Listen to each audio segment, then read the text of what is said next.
Chapter 3. The joy in the thought that the school of suffering trains for eternity. We learn to know children best when we watch them play, and to know youth best when we hear them wish what they might wish to be in the world, or desire from the world. For the act of choosing constitutes the earnestness of life. Even the foolish choice, which one can hardly help smiling at, is still earnestness, distressing earnestness. But wishing, like guessing, is a jest, and yet we learn to know the youth best by knowing his wish. That is, the choice is like reality, and in many ways also limited by reality. The circumstances of the choice are perhaps restricted. The one who chooses is possibly restricted within many closer categories of reality, restricted, but also sustained by numerous considerations. In the wish, on the other hand, everything accommodates itself to the youth. The deceptiveness of the possible sounds absolute to him, but precisely thereby it lures him into betraying his inner self.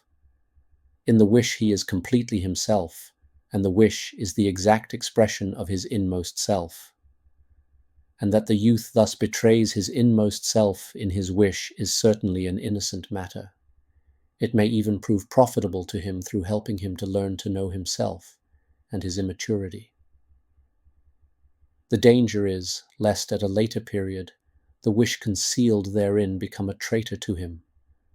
For the wish does him no harm if it is rightly made manifest, but through being concealed, it may easily become a traitor.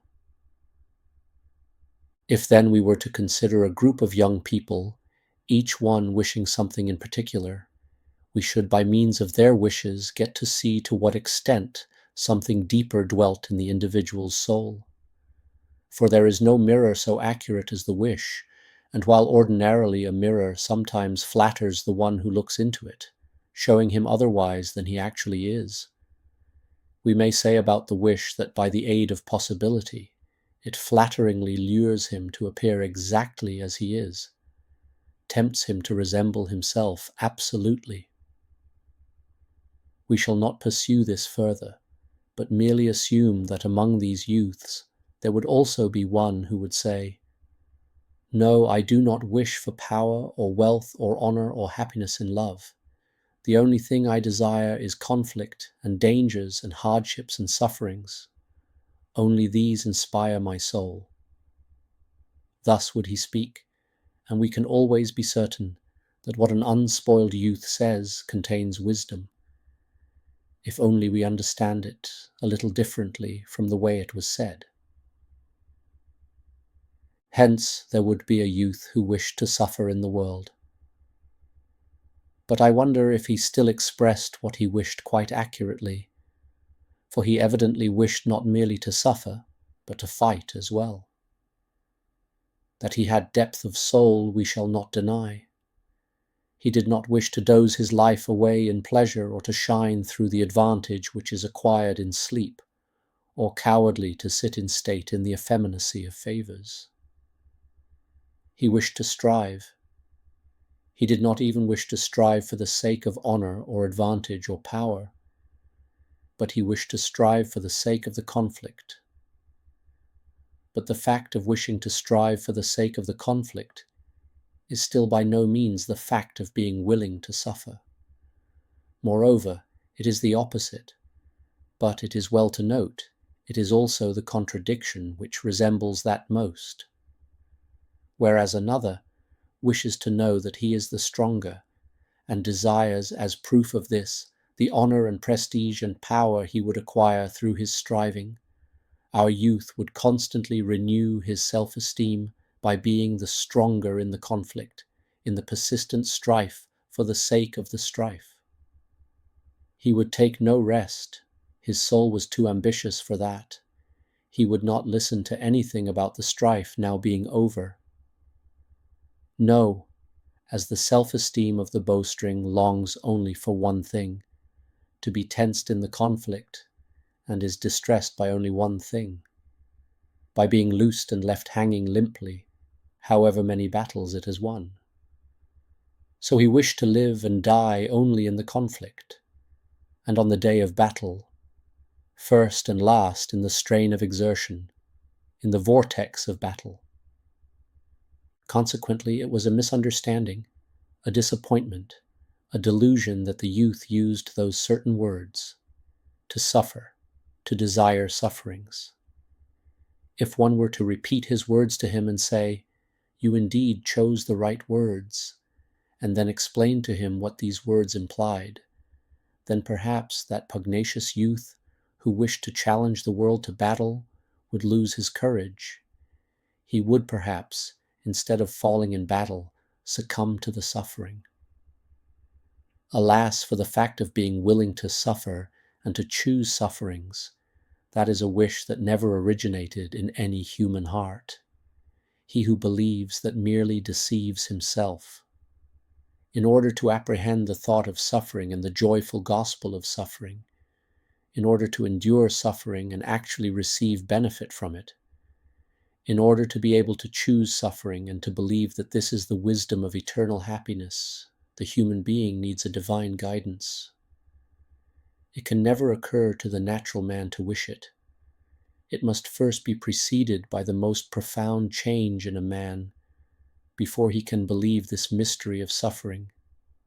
He must first be laid hold on, and then be willing to learn from the only one who did go out into the world for the purpose of suffering, with the choice and the demand to wish to suffer. He went out into the world, but he did not go out in the same way that a youth goes out from his father's house. He went out from the Father in heaven. He renounced the glory which had been his from the foundation of the world. His choice was everlastingly free, and he came into the world in order to suffer. Of him, of the Lord Jesus Christ, it is said, "Though he were a son, yet learned he obedience from the things which he suffered." Hebrews 5:8. And it is these words which we shall take under consideration as we reflect that even if no man, as he is in conformity with his nature, can wish for sufferings, it is still joyful to know that the school of suffering trains for eternity. When it is said of a human being that he learned by what he suffered, then this expression contains at one and the same time something inviting and something forbidding. The inviting thought is, he learned. For it is not that men do not wish to learn. On the contrary, they are willing to learn, and are specially willing to have learned something. They would prefer to learn everything very quickly, but if it so be that an effort is necessary, then they are also willing to exert themselves somewhat. If, however, it is necessary to learn suffering slowly, but certainly also to some purpose, then they become instantly impatient, and if it continues a long time, then they become, as the language satirically expresses it, impatient to some purpose. But if suffering is to be the schoolmaster, the instruction, then they entirely lose the pleasure of learning, since they believe that they are already clever enough, and clever enough to perceive that one can also buy wisdom too dearly, because they are not, according to a rational estimate, immediately able to think through the suffering and understand its benefit. That is, if the suffering is not greater, more earnest, heavier, more difficult than its benefit, which the understanding can immediately comprehend, then the suffering is not the instruction. Then it is the instruction which has its hardships and its suffering, which is certainly something quite different. Men are really eager to learn, and when they hear of a celebrated teacher, then they hasten to seek him. Then they are swiftly impelled by a wish to learn. Then will they gladly buy instruction for money and for admiration. Moreover, they quarrel about coming, for it flatters your vanity to have studied with the admired teacher, with him whom they repay with money and admiration, while they also turn him into money and repay themselves by having studied with the admired teacher. But if the schoolmaster will not deceive them, if he refuses to accept their money or their admiration, if he knows but one truth, and wishes to know but one, which he is far from having himself invented, in which he is only a learner himself, that a man through sufferings, through himself in the suffering, will learn by God's help from the sufferings the highest truth. Then they become impatient, almost embittered with the teacher. The same youth who wished only one thing, to admire the teacher, desired only one thing, in his capacity as first disciple, to proclaim the praise of the one he admires throughout the world. He becomes embittered when he hears that the sufferings are to be the schoolmaster, to whom everyone is to refer. It is strange. The youth would so willingly and admiringly appropriate the teacher and be deceived.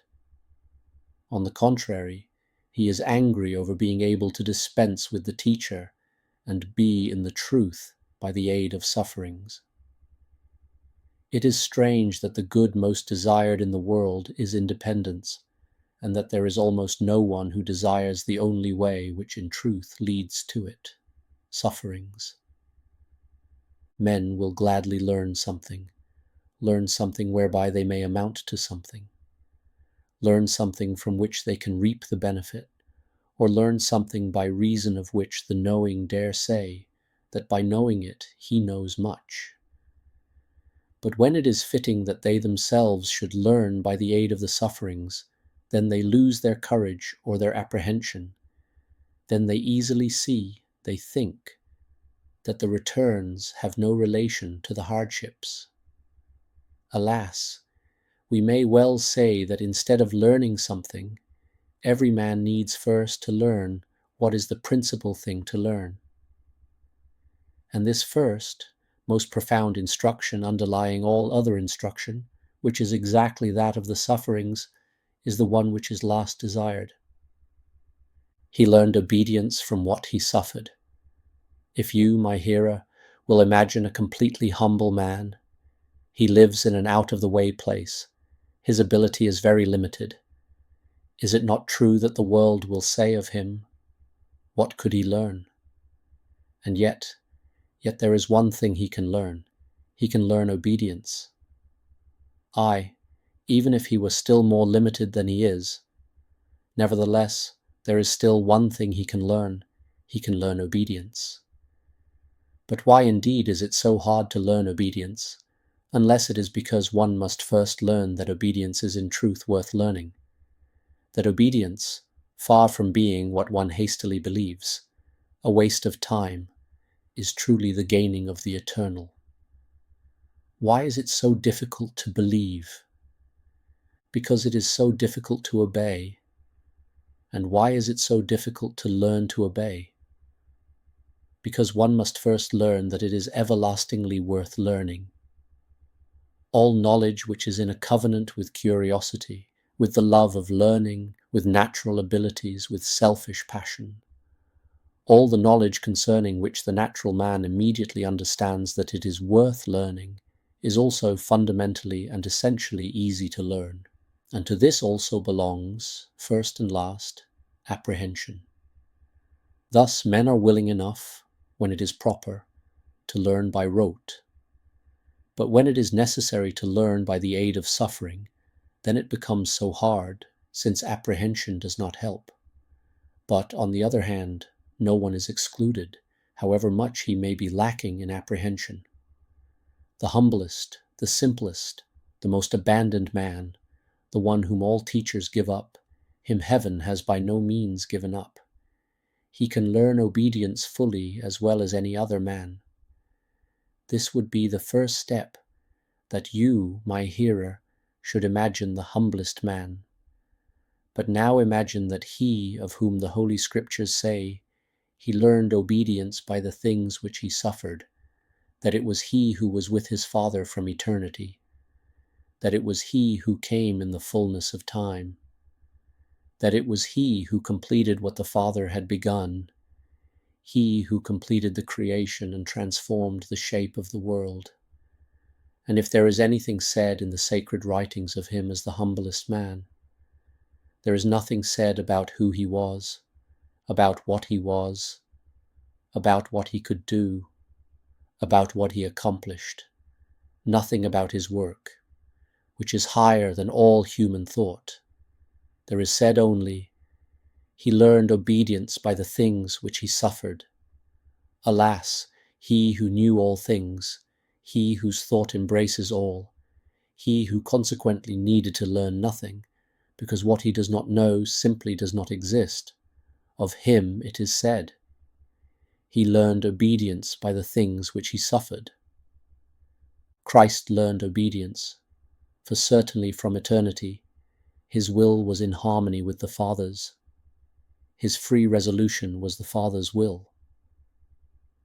But then when he came in the fullness of time, then he learned obedience from the things which he suffered, the things which he suffered when he came unto his own, and his own did not recognize him, when he went about in the humble form of a servant and sustained God's eternal plan, while his teaching seemed in vain, when he, the only one in whom there is salvation, seemed almost superfluous in the world, when he accomplished nothing, nothing at all, when no one noticed him, or, what was even harder to bear, when he was an object for the wretched dallying of curiosity.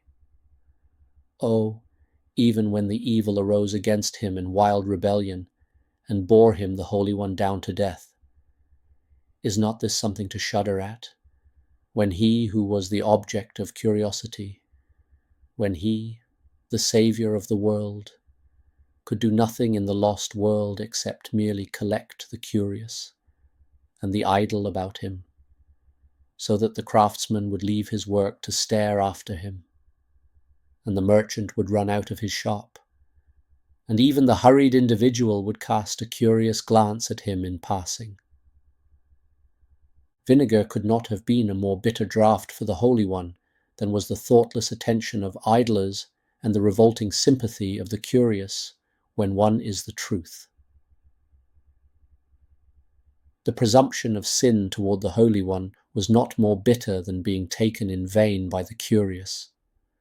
Aye, he learned obedience by the things which he suffered, the things which he suffered when he who possesses the blessing was as if accursed to everyone who came near him, and to everyone who shunned him, a torment to his age, a source of worry to the few who loved him, because he must estrange them from him in the most terrible decisions, because to his mother he must become the sword which pierced her heart, to his disciples a crucified love, a torment to the vacillating, who perhaps at bottom, in the secret hiding place of the wish, apprehended the truth of his words, but dared not side with him, but who therefore also retained a sting in their souls, a division in their inmost selves, a painful sign of having been contemporaneous with him.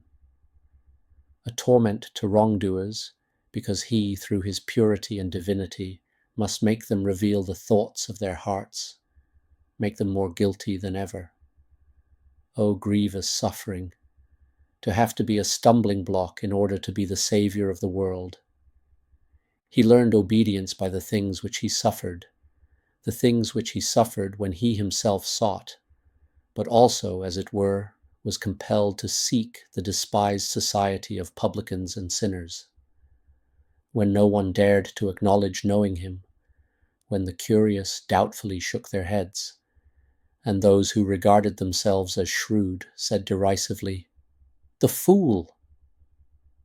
and the compassionate shrugged their shoulders commiseratingly, when the proud looked at him condemningly when he approached, and cowardice drew off to one side, when every man of reputation fled from him so as not to become suspect, when even the better among them made their relationship to him ambiguous, lest they lose altogether too much, when the one who had withdrawn in time deemed himself lucky, when no one believed he had any responsibility toward him, but thought anything was permissible as a self-defense against him, when even the beloved disciple denied him. He learned obedience by the things which he suffered, the things which he suffered when Pilate said, "Behold the man." It is not the wild revolt, not the blind raging mob which insultingly speaks in this way. No, it is a distinguished man clad in purple who compassionately speaks thus. Judas sold him for 30 pieces of silver, but Pilate would sell him at an even better bargain. He would make him into a poor man, a pitiful object for the compassion of a raging mob. And thus his whole earthly life consisted in the heaviest suffering, heavy as no other man's can ever be, so heavy no man can describe it, so heavy that no language can express it. But for this very reason the suffering was in the highest sense such that obedience could be learned from it. For when one who is guilty suffers, there is not only no reason, which there never is, but there is not even an apparent reason for losing faith in God, any more than there is any merit if he patiently suffers his punishment. If, on the other hand, a man suffers innocently, then there is offered an opportunity to learn. The opportunity is offered, but it does not follow from that obedience is learned. But Christ learned obedience by the things which he suffered. He said, "If it be possible, Father, let this cup pass from me. Nevertheless, not my will, but thine." That he said this is the first step of obedience, and that he drained the bitter cup is the second. If, without saying this, he had drained the bitter cup, his obedience would not have been perfect. Obedience indeed also inquires, first the appealing question and the inquiring prayer, whether it is the Father's will, whether some other way is not possible, and thus his whole life was obedience, obedience unto death, unto the death on the cross. He who was the truth and the way and the life, he who needed to learn nothing, he nevertheless learned one thing. He learned obedience. So near is the relation of obedience to the everlasting truth, that he, who is the truth, learns obedience. If it were now true that obedience followed as a matter of course from suffering, then there would certainly be someone who would have the courage to choose suffering, and someone who, if suffering came to him, would have the courage to deem himself fortunate. Alas, but it is not this way. It is not so easy to learn. The suffering itself is, humanly speaking, the first danger, but the second, the even more terrible danger, is, if one failed to learn obedience. Suffering is a hazardous kind of instruction, for if one does not learn obedience, oh, then it is terrible. It is like the strongest medicine when it acts in the wrong way. In this danger, a man needs help. He needs God's help, otherwise he does not learn obedience. And if he does not learn obedience, he may learn the most pernicious things, learn cowardly despondency, learn to quench the spirit, learn to suppress all the noble fires within him, learn defiance and despair. Nevertheless, it is exactly because the instruction of obedience is so hazardous that we can say with justice that this school of suffering trains for eternity. For in no other school is there such danger, but neither is there so much to gain. The highest danger and the highest gain, but the highest gain is the eternal. A human being can learn a great deal without actually entering into a relationship with the eternal. That is, if a man who is learning looks at the external, then he can learn a great deal. But in spite of all this knowledge, he can be and remain a mystery to himself, an unknown. As the wind drives the mighty ship, but the wind does not understand itself. As the river turns the wheel, but the river itself is without understanding, so a man may accomplish the astounding, embrace the manifold of knowledge, yet without understanding himself. Suffering, on the contrary, directs a man's attention inward. If that succeeds, the man will not despairingly resist it, seek to drown himself and to forget it in worldly diversions, in amazing undertakings, in comprehensive, indifferent knowledge. If it succeeds, then the instruction in it begins. As we are accustomed to say about school life, that it must be kept apart from worldly contacts, hedged in and barricaded, placid, a thing apart.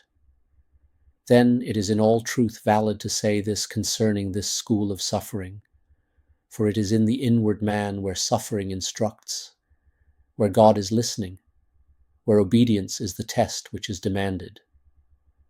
Suffering indeed frequently comes from without, but it is only when the suffering is assimilated in the inner man that the instruction begins.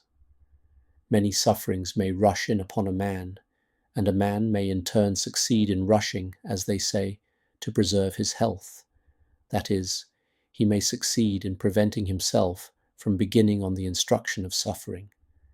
Then, too, worldly wisdom knows many remedies for sufferings. But these remedies all have the distressing characteristic that they save the body but destroy the soul. Worldly wisdom also knows many methods for encouraging the sufferer. But these methods all have the distressing quality that they strengthen the body but grieve the spirit. Then, too, worldly wisdom knows how to give the joy of life to those desperate through sufferings. But only inwardness in sufferings wins the eternal. When a man suffers and is willing to learn from what he suffers, then he constantly learns only something about himself and about his relationship to God. This is the sign that he is being trained for eternity.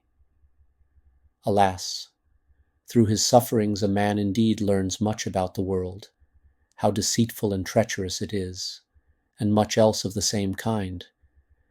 But none of this knowledge is the instruction of suffering. No, as they say that a child must be weaned when it is too old to nurse, so must a man, in the most profound sense, be weaned from the world and from what is of the world, through sufferings, weaned from loving and from being embittered by it, in order to learn for eternity. Therefore the school of suffering is a dying away from the world, and the quiet hours of a dying away, in this school of suffering, there are always quiet hours. The attention is not distracted by the many objects of learning, for here only the one thing needful is learned. The attention is not confused by fellow students, for here the learner is alone with God. The instruction is not questionable with regard to the learner's ability, for God is the teacher. Only one thing is learned: obedience. Without sufferings one cannot learn obedience, for suffering is exactly the assurance that the devotion is not willfulness. But he who learns obedience learns everything. Usually we say that one must learn to obey in order to learn to rule, and this is also true. But nevertheless, one learns something still more excellent by learning obedience in the school of suffering, to let God rule, to let God counsel. But what indeed is all eternal truth other than this, that God rules? And what is obedience except this, letting God rule? And what other connection and agreement is indeed possible between the temporal and the eternal than that God rules and allowing God to rule? And where can this be learned except in the school of suffering, as when the child is weaned and the self-will dies away, and the sufferer first painfully learns that it is still God who rules before he learns in glad obedience to let God rule? Everything which a human being knows about the eternal is, on the whole, included in this. It is God who rules. For whatever more a human being learns concerns how God has ruled, or rules, or will rule. But in the language of obedience, this eternal truth is expressed in this way: letting God rule. It is one and the same thing, except that in obedience there is heard the humble, strengthening, confident assent of devotion in the obedience. If the fear of the Lord is the beginning of wisdom, then to learn obedience is the perfecting of wisdom. It is to advance in wisdom through being trained for the eternal. Moreover, if you, disciplined through suffering, have ever submitted yourself in perfect, unconditional obedience, then you have also felt the eternal present in yourself. You have found the rest and peace of the eternal in yourself. For where the eternal is, there is rest, but there is unrest where the eternal is not present. There is unrest in the world, but above all there is unrest in a man's heart if the eternal is not in it, and he is only sated with unrest. But if diversions, under the pretense of driving away this unrest, increase it, then will sufferings, which seem to increase the unrest, drive it away. The severe seriousness of the sufferings is at first like a disciplinarian who increases the disquietude, but if the sufferer is willing to learn, then he is precisely trained for eternity. For finding rest means being trained for the eternal. In general, there is only one way in which rest may be found, by allowing God to rule in everything. What more a man learns concerns how God has willed to rule. There is rest in the thought that there is reconciliation for the broken-hearted, but he cannot find rest in this eternal thought if he does not first find rest in the thought of obedience, that God must rule in everything, for reconciliation is precisely God's plan for man's salvation. There is rest for the repentant in the thought that there is satisfaction for guilt, but he cannot find rest in this eternal thought if he does not first rest in the thought of letting God rule in everything, for satisfaction is precisely God's plan from eternity. There is rest in the thought that God will forgive you, but you cannot find rest in this eternal thought if you do not rest in the thought that God must rule in everything. Otherwise, God's grace would become your merit, instead of it being the fact that it is God who gives both to will and to perform, gives the growth and gives the perfection which all your own striving cannot accomplish. It cannot add 1 cubit to your stature, not an inch, which all your own self-concern cannot achieve. It only grieves the spirit and retards the growth.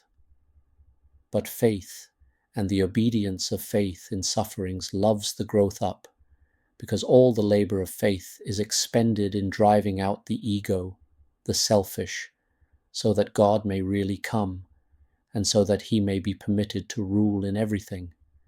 Indeed, the more that is suffered, if there is also more learned from the suffering, the more everything selfish is taken away, is eradicated, and obedience enters instead as the receptive soil where the eternal can strike root. You cannot take the eternal, you can only appropriate it to yourself, but you cannot appropriate to yourself that which is your own, only that which is another's. And again, you cannot appropriate this to yourself in a lawful manner, unless he gives it to you. If, on the other hand, he wishes to give it to you, then is the appropriation inwardness. But with respect to God and the eternal, the appropriation means obedience, and in obedience there is rest. There is rest in the eternal. This is the everlasting truth. But the eternal can rest only in obedience. This is the everlasting truth for you. Therefore, as soon as you are disquieted, it is because you will not obey, but the suffering will help you to obey. Therefore, when there is suffering, but also obedience in the suffering, then you are being trained for eternity. Then there is no impatient longing in your soul, no disquietude, either of sin or of sorrow. As the cherubim with flaming sword stood guard to prevent Adam from returning to paradise, so suffering is the angel of salvation who will hinder you from slipping out again into the world. Suffering is the school which will also keep you in school, so that you may be rightly trained for eternity. And as one of the old prophets has said, that the idolater carries his God, but the true God carries those who believe in him, so it is true of obedience. To let God rule in everything is precisely the true knowledge of the one true God. But what else is that than being trained for eternity? Whereas the idolater, be his false god what it may, drags himself to death in disobedience, in self-will, through wishing to carry his God, so the one who would learn obedience by the things he suffered is carried easily by God, as easily as only one is who is trained for eternity. The school of suffering trains for eternity. Usually we speak in another way about education. We say one school trains in science, another in art, a third for a definite profession, and so on. And we mean by that there is a time for school, but that there also comes a time when one will reap the benefits of what one learned in school. But when the school of suffering is protracted for the sufferer, then perhaps he groans, "This going to school never comes to an end." And he indeed believes that in this groaning there is implied the heaviest suffering. But is this relationship really such? The well-informed indeed assume that the length of the period of growth stands in a definite relationship to the nobility of the creation. The lowest forms of animals are born in one moment and die almost in the same moment. The lower animals grow very rapidly. The human being grows the slowest of all created beings, and thereby he confirms the well-informed man in believing that man is the noblest creation. And we also speak in the same way about education. He who is merely destined to serve in a humble capacity goes to school only a short time. But the one who is destined for something higher must go to school for a long time. Consequently, the length of the educational period has a direct relationship to the significance of that which one is to become. If, therefore, the school of suffering lasts through an entire lifetime, then this simply proves that this school must train for the highest. Moreover, that it is the only one which does train for eternity, for no other time of schooling lasts so long. Certainly, if a temporal wisdom were to think that a man should spend his whole life in going to school, then the learner might rightly become impatient and say, "When am I going to get any good from what I have learned in this school?" Only eternity can justify to itself and to the learner the making of his whole life into a period of schooling. But if eternity is to keep the school, then it must also become the most distinguished school. But the most distinguished school is precisely the one which lasts longest. As a teacher usually says to the youthful student, who is even now finding the time of schooling too long, "Now, just don't get impatient, you have a long life before you," so eternity speaks with more reason and more reliability to the sufferer. Just wait, do not become impatient. There is indeed plenty of time. There is, eternity. And when eternity speaks, then there is no deceit in its mouth, as in the well-meant speech of the teacher. For how can the teacher vouch for how long a time lies before the youth? But eternity must certainly know that it is, and if it is, then there is plenty of time. The longest schooling trains for the highest. The school which lasts as long as time can train only for eternity. The schooling for life shows its results in time, but the life school of suffering trains for eternity. It trains for eternity.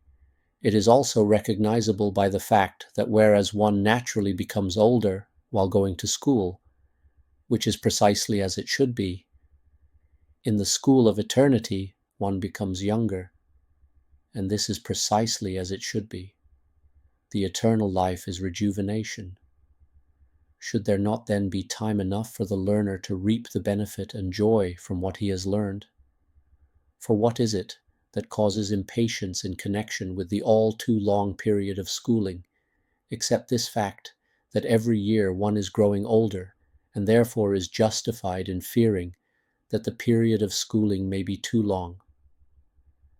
But if a man every year grows younger, can there be any more reassuring thought? It is indeed powerful enough to make the longest period of schooling the shortest. For if the shortest time of schooling has been only 1 year, the learner has indeed still become a year older. But if the longest period of schooling has been 70 years, and the learner has every year become younger, then this period of schooling is briefer than the briefest. This is certainly a very beautiful and blessed and edifying thought, that the eternal life is a renewing. However, I shall not pursue it farther, for in my opinion it is so beautiful that it is almost dangerous, and may very easily become an illusion, because, just at the moment when it appears in all its beauty to a man, instead of giving him headway in his striving, it deludes the imagination, as if the renewing came to pass by magic, as if the renewing did not, in another sense, require a long time. Truly a man must have learned very much and learned very thoroughly in the school of suffering, before he really dares for his own edification to entertain so exalted a thought. If ordinarily it holds true that one must creep before one can walk, then here it is true that one must walk before one begins to fly, and this thought embodies the soaring flight of eternity. Therefore, always I prefer to speak about the humbler things, about the slow and difficult period of the beginning of the training, for such a speech can deceive no one. And on the other hand, he who has come so far that in true edification and advancement he is refreshed by the thought of the renewal, needs no other human speech, least of all mine. On the contrary, I have need to learn of him. But although I do not myself wish to speak of this, I yet will in conclusion, in order to resolve the problem posed as the subject of this discourse. The joy in the thought that the school of suffering trains for eternity call to mind what one of the oldest teachers of the Church, one of the apostolic fathers, has so beautifully expounded.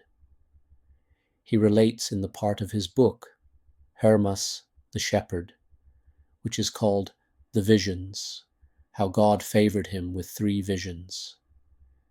These had, in addition to their significant content, also the remarkable feature that the one who showed them to him and explained them was the first time a very old woman, the second time she was younger and more agreeable to look at, although she still had the hair and the wrinkled skin of an old woman.